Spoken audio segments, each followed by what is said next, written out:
I'm Dr. Jeff Nichol. Gaston had already been watching us when he called out for help. Rather than panicking and running toward us with abandon, he held back a bit, knowing it was a gamble. Still, he had to take a chance. Frank and I, and our relaxed but active dog, might be his only shot at survival, especially in his current state. Cold and wet, thirsty, hungry too, and a potential coyote snack. The hike we enjoy most evenings in our semi-rural corner of Albuquerque's North Valley is equal parts neighborly, agrarian, and, well, a bit wild. It's a quiet way to end a day. Sometimes there are other dog walkers, and we know most of the humans we encounter. It's sort of like bumping into Sheriff Andy or Opie or Aunt Bee. But surprises happen on the Rio Grande irrigation system.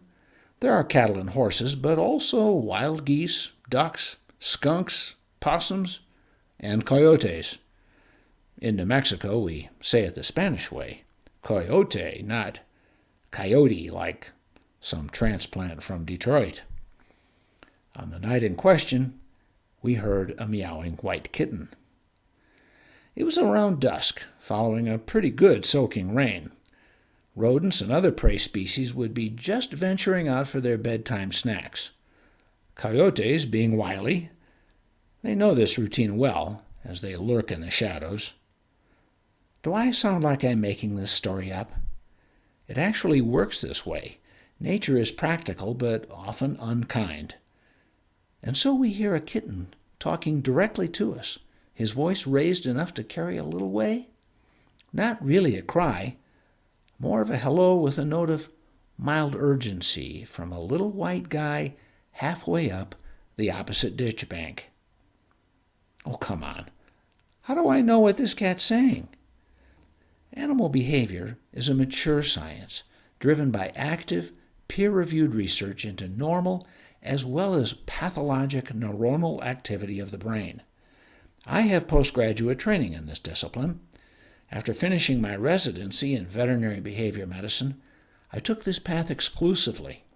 I don't repair fractures, administer chemotherapy, or manage diabetes anymore.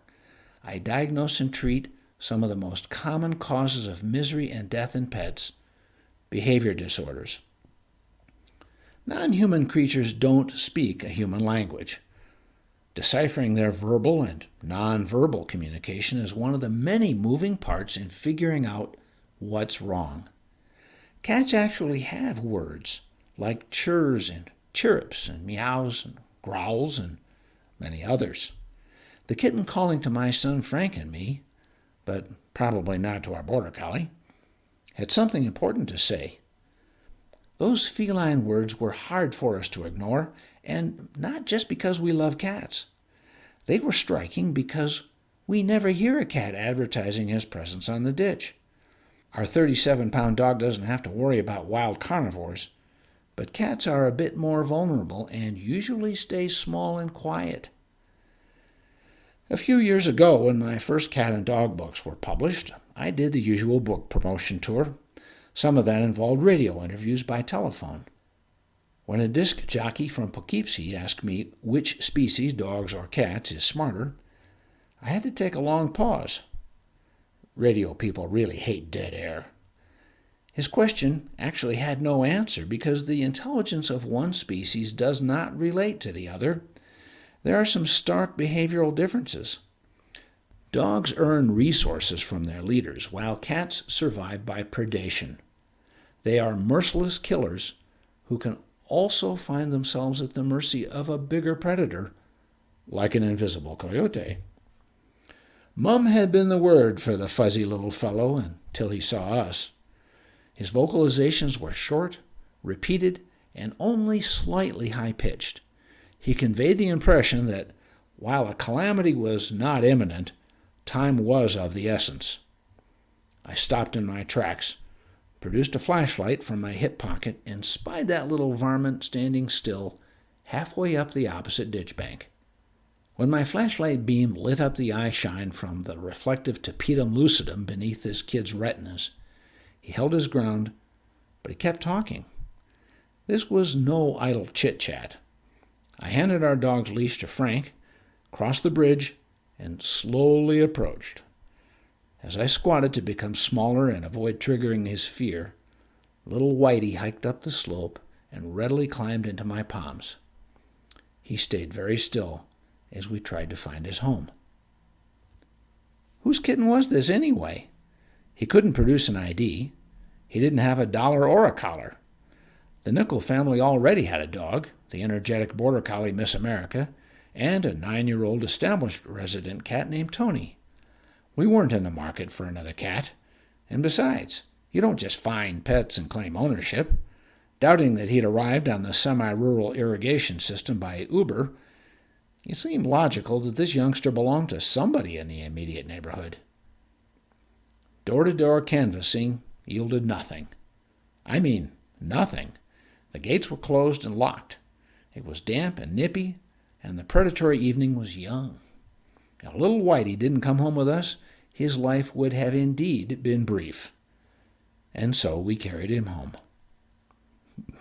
Bright and early the next morning, Frank and I posted found white kitten signs that included my closely guarded cell phone number.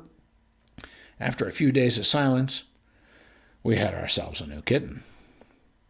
The naming of pets is often an interesting exercise.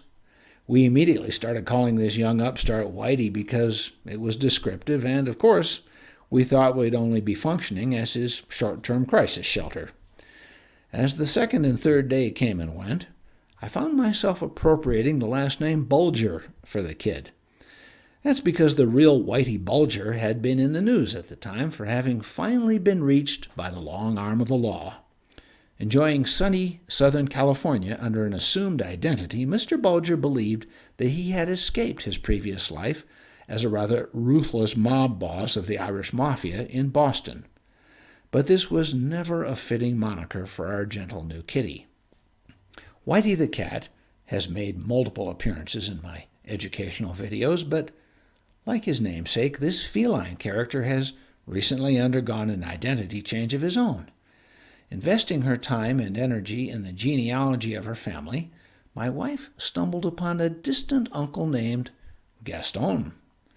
It felt right to both of us for our little white kitty, and so now he goes by Gaston. I simply must make time. I need to get him to the courthouse so we can make his name change legal.